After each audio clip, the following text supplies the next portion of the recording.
Let's start in the SEC. Some of the biggest questions around this conference entering the 2021 season. We're fresh off the news out of Baton Rouge that Myles Brennan is going to miss a significant portion of the season with an arm injury. That was going to be, at the very least, a quarterback that was in the competition to start for LSU. Now, there was some smart money. Now, I'll admit I was on this side already. There was some smart money that was backing Max Johnson. There is a false notion out there that nothing's really changed. You know, God bless Myles Brennan. Hope he gets well soon. We don't wish ill of him at all. But there's some people that think, well, I was going to pick Max Johnson. I thought he was going to win the job anyway. So since Max Johnson's still healthy, as long as he stays healthy, nothing's changed. That's not true. A lot has changed. You just can't quantify it. So my first question when I'm looking at the SEC is, where is this quarterback room at LSU? Even if the guy who was eventually going to go on to win the starting job is still healthy, and cross every finger you have there that he stays healthy, there's no way to know what that extra few weeks of competition was going to do. There's no way to know that Max Johnson's not going to get a sprained thumb halfway through the third quarter of the UCLA game, and whereas you would have had Myles Brennan ready to come off the sideline, now you're going to have Garrett Nussmeier. The point is, you don't know what changed yet. Now, we hope that that quarterback room is left unscathed, but think about how crazy and how radically this sport shifts on you. If we were to come out of, let's say, February, and I were to tell you LSU's quarterback room's going to get pretty thin before the season, that would have been insane. Because at that point, you had 4 viable quarterbacks there. Conversely, if I were to tell you, now Georgia's defensive back room, they're going to have plenty enough experience. You would have said, that's insane. None of these guys have started at all. Transfer portal, injury, transfer portal, injury again, that can change things really quick. So that's the first thing on my mind. Then we stay in the SEC West, and I want to look at Texas A&M for a second. Texas A&M does not have a schedule like, for example, LSU does. LSU starts on the road at UCLA. That spread's going to be under a touchdown. Alabama even starts against Miami, and while that spread will be above a touchdown, it's a legitimate opponent. Well, Texas A&M starts out, and they play Kent State, and then they play Colorado in, I think, Denver, and then they play New Mexico State at home. So my question for Texas A&M is not about the offensive line, period. It's about, where is that offensive line going into week 4? Because they have the luxury, do the Texas A&M Aggies, of sort of easing their way into the season. Not to disrespect any of the opponents, but they got the added benefit of being able to sort of find their footing. And it's going to be, here's what the shame would be. The shame would be if you're watching A&M this year and quarterback is never able to take the leap forward, and that immense talent they have now at running back and wide receiver and tight end, if, again, you assume health, they're not able to capitalize on that because the offensive line doesn't allow them to. It won't be baptism by fire. It will be a slow immersion into the season. Now, that's good. For this particular group, that's good. But I want to know, by the time that Arkansas game rolls around, has that group gelled and solidified itself enough? Because the funny thing is, if you kind of listen to Jimbo Fisher and listen to some behind-the-scenes rumblings out of College Station, even though they're replacing a lot of guys, they feel good about the talent level. So it's not that they don't feel that they'll be adequate enough talent-wise. They just got to get repetition, game experience. There's no substitute for it. Well, Colorado, New Mexico State, Kent State, that's a good way to get it under your belt. Got to have it, because otherwise there's a lot of talent that you're not going to be able to capitalize on. How about at Auburn?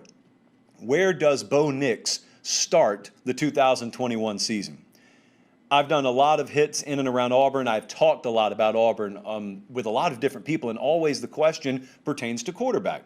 Bo Nix was just voted, what was he voted, Colin? I think 3rd team All-SEC. Do you believe Bo Nix is the 3rd best quarterback in the SEC? I wouldn't go that far. To say starting in 2021, week 1 of this season, he will be the 3rd best quarterback in the SEC, I don't feel that. So I have a few more questions. But you guys know, if you watch this show, I'm a huge believer in the upside of Bo Nix, always have been since he was in high school. And so I don't think he necessarily did himself a whole lot of favors as a quarterback committing to the system that he committed to, but he did that. That was his choice. So having said all that, that's in the past. Question for that new staff there, Brian Harsin and, of course, Mike Bobo is the offensive coordinator. Some of you may not realize that. If you've been away for the summer and you're coming back to the trough here, Mike Bobo is the offensive coordinator at Auburn. And I really wonder if on day 1 of camp, they're taking steps forward instead of having to take some steps backward in sort of a a reprogramming of sorts and trying to take steps backward before we can take steps forward. You can't waste a day of camp with a multi-year starter doing that kind of stuff. And so I wonder where they're at. And I also wonder how the rest of this offense will allow them to progress, because there is a school of thought around Auburn that what was once considered to be a nightmare scenario approaching in 2021 in their offensive line may not be nearly as bad as originally feared. And they may be okay to adequate to even above average. And trust me, even though that sounds kind of dark, no. If Auburn can have above average offensive line play this year, they have shot the moon. I mean, they have more than met the minimum baseline requirement that coaching staff hopes they hit. So if that's the case, well, then what we're watching with Auburn is quick reads, progression, confidence, ball placement, some of the things that you have not seen, the ability to stand confidently in the pocket, the things that you haven't seen. Some are on Bo Nix. Some have been on the offensive line. Some have been on play calling. You can divvy up the blame all you want to. But where is Bo Nix entering 2021? That's a big question. Is there a more well-positioned sleeper team in all of college football, much less the SEC, than the Missouri Tigers? Missouri, according to some of you. Who's the head coach at Missouri? Most of you know that's Eli Drinkwitz. How long has he been there? How long has he been there? Right off the top of your head, do you know the answer to that? The answer is 1 year. This is his second year there. Now, what have we heard a lot of people, and myself included, what have a lot of people found it necessary to say about certain teams last year? Coming off 2020, Penn State comes to mind, for example. LSU comes to mind.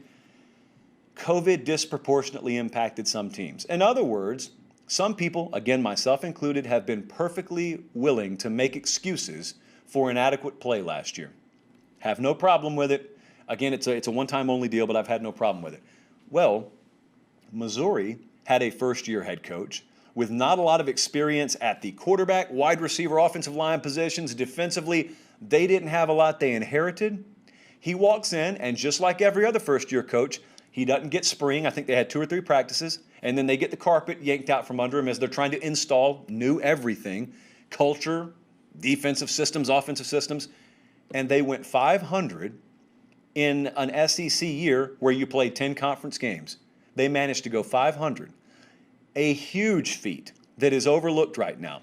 And so Missouri enters the year, whereas they played Bama and LSU last year, they play neither one of them this year.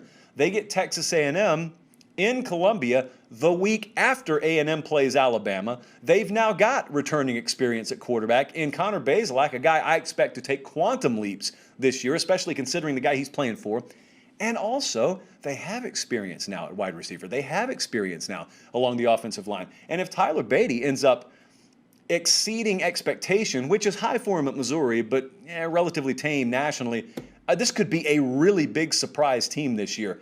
And so Missouri, we've used the term tall grass a lot the last few weeks. That is a classic predator sort of lurking in the tall grass. They are the Tigers after all. So watch for the eyes of Missouri out there in the tall grass. And lastly, with the SEC, can Alabama's defense be a game-changing unit? It's been a few years since we said this. Bama's got talent on defense. Bama had the #1 statistical defense in the SEC last year, but it came with them giving up 19 points per game, and it also came in a year where their offense, even against Ole Miss, where they gave up nearly half 100 defensively, they knew the offense could bail them out. Maybe that's the case again this year, maybe it's not. I think they may need to take a more balanced approach this year to win every game they play. But with Bama, there was a year, it was either 15 or 16, they had this insane takeaway rate. They had turnovers. They had like a streak of consecutive games with turnovers. That's the kind of unit they're about to put on the field this year. Every level, they have a potentially hellacious pass rush. I think quintessential to this defense's success is guys like Tim Smith, DJ Dale, who are not true freshmen, but those are guys that they're going to count on to make an impact on the interior.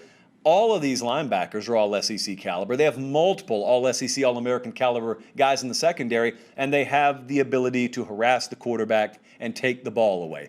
That's game-changing. When your defense is capable of flipping games because they're taking the ball away and they're giving you added possessions, that's the kind of defense I think Bama can have this year. And listen, again, we're 2 years in now to a new strength approach over there and a conditioning and sports science approach. Injuries were way down last year. Nick Saban hasn't been shy about talking about that. So that's what I'm looking at in the SEC. That's not comprehensive. We'll have several more of these conversations before the season gets here.